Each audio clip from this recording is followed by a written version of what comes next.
నమస్కారం గురుగారు. శ్రీమాత్రే నమః. గురుగారు, ఆషాఢ మాసంలో వచ్చే పూర్ణిమను వ్యాస పూర్ణిమ అంటారు, గురు పూర్ణిమ అంటారు. ఏంటి గురుగారు, దాని ప్రత్యేకత ఏంటి, అలా పిలవడానికి గల కారణాలు ఏంటి? దాని గురించి తప్పకుండా తెలియజేస్తాను. ముందుగా ప్రేక్షకులందరికీ శ్రీమాత్రే నమః, శ్రీ గురుభ్యో నమః. గురు బ్రహ్మ గురుర్ విష్ణు గురుదేవో మహేశ్వర, గురు సాక్షాత్ పరబ్రహ్మ తస్మై శ్రీ గురవే నమః. మనకు వ్యాస పౌర్ణిమ అంటే దీనిని గురు పౌర్ణిమ అని కూడా పిలుస్తూ ఉంటారు. అయితే ఇక్కడ ఈ పౌర్ణిమ యొక్క ప్రత్యేకత ఏంటి అంటే గురువులను పూజించడం, గురువులను ఆరాధించడం. పూర్వకాలంలో గురువు లేని విద్య గుడ్డి విద్య అని చెప్పేసి ప్రతి ఒక్కరిని కూడా గురువు దగ్గరికి పంపించి విద్యాబోధనలు నేర్పించేటటువంటి వారు, యుద్ధ నైపుణ్యాన్ని నేర్పించేటటువంటి వారు. అప్పట్లో ఏం చేసేవారంటే ప్రతి ఒక్కరూ కూడా వాళ్ళకు ఒక వయసు వచ్చిన తర్వాత వాళ్ళ జ్ఞానం నేర్చుకోవడానికి, యుద్ధాన్ని నేర్చుకోవడానికి, యుద్ధ నైపుణ్యాన్ని నేర్చుకోవడానికి, మెలకువలు నేర్చుకోవడానికి గురువు దగ్గరికి పంపించేటటువంటి వారు. అలాగే ఇది వ్యాస పౌర్ణిమ అని కూడా పిలుస్తూ ఉంటారు. వ్యాస పౌర్ణిమ అంటే వ్యాసుడు అష్టాదశ పురాణాలను రచించినటువంటి వాడు, ఎన్నో రకాలైనటువంటి పురాణ గాథలు తెలిసినటువంటి వాడు, పురాణమైనటువంటి దాన్ని లిఖించినటువంటి వాడు వ్యాసుడు, వేద వ్యాసుడు. అయితే ఇక్కడ ఈ యొక్క పౌర్ణిమ రోజున ఏం చెయ్యాలి అని అంటే కనుక, మనకు జన్మనిచ్చినటువంటి వారు గురువుతో మొట్టమొదటి గురువు తల్లిదండ్రులు అని చెప్పొచ్చు. కాబట్టి ఆ రోజున తల్లిదండ్రులను సేవించాలి, తల్లిదండ్రులను పూజించాలి, తల్లిదండ్రులకు ఇష్టమైనటువంటి రీతిగా నడుచుకోవాలి అనేటటువంటి పద్ధతులు కొన్ని ఉన్నాయి. అలాగే ఈ యొక్క గురు పౌర్ణిమ రోజున మన జగత్తు అంతటికీ కూడా మొట్టమొదటి గురువు ఎవరు అనే ప్రశ్నకు వస్తే గనక, మనకు మొట్టమొదటి గురువు జగద్గురువు శ్రీ గురు దత్తాత్రేయ స్వామివారు. ఆయన ద్వారానే గురు పరంపర అనేటటువంటిది మొదలైంది. ఈ యొక్క యావత్ సృష్టిలో కూడా గురు దత్తాత్రేయుడు గురువుగా నిలిచి ఆయన తర్వాత ఎంతోమంది గురువులు మనకు పుట్టుకొచ్చారు. జగద్గురు ఆదిశంకరాచార్యులు కావచ్చు, అలాగే ఈ యొక్క రామానుజాచార్యుల వారు కావచ్చు. అంటే వాళ్ళ యొక్క మతానికి తగ్గట్టుగా ఒక్కొక్కరు గురువులు ఒక్కొక్కరికి ఉంటూ ఉంటారు.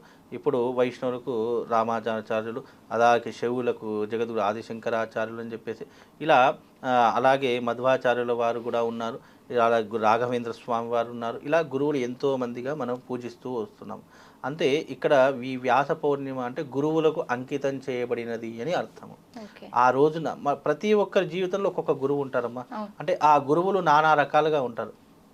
మనకు విద్య నేర్పినటువంటి వాడు గురువు, మనకు జీవన గుణపాఠం నేర్పినటువంటి వాడు గురువు, అలాగే మనకు వృత్తిని నేర్పినటువంటి వాడు మనకు గురువుతో సమానం. మనకు జీవితంలో సమాజంలో ఎలా మెలగాలి, ఎలా మాట్లాడాలి అని నేర్పినటువంటి వాడు గురువుతో సమానం. మనకు ఒక పనిని నేర్పించారు, మనకు రానటువంటిది ఏదైనా నేర్పించారు, పని వృత్తి అంటే జీవన వృత్తిలో ఏదైనా అది బ్రతకడానికి ఒక మార్గం ఉంటుంది, అది నేర్పించినటువంటి వాడు మన గురువుతో సమానం. ఇలా గురువులు అనేటటువంటి వాళ్ళు మన జీవితంలో ఎన్నో రకాలుగా ఉంటూ ఉంటారు.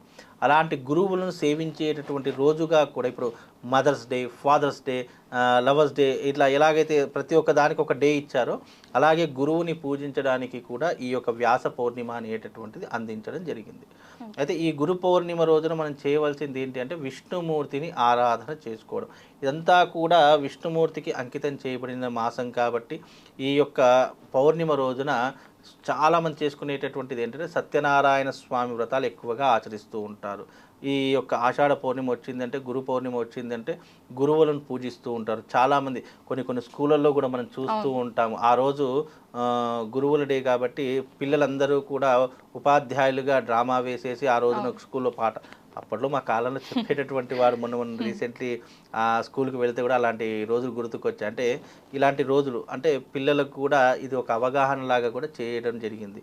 అయితే ఇది చూసుకుంటే ఈ యొక్క వ్యాస పౌర్ణిమ అనేటటువంటిది వ్యాసుడికి అంకితం చేయబడింది కాబట్టి ఆ రోజున ఏం చేయాలంటే, వ్యాసుడు పురాణాలను రచించాడు కాబట్టి పురాణాలను దానం చేయాలి. పురాణం మీన్స్ అంటే వ్యాసుడు రచించినటువంటి అష్టాదశ పురాణాలలో మీకు నచ్చినటువంటి పురాణం, ఒక బ్రాహ్మడికి వేదమూర్తులు జ్ఞానవంతులైనటువంటి వాళ్లకు ఏదైనా పురాణం దానం చేయాలి.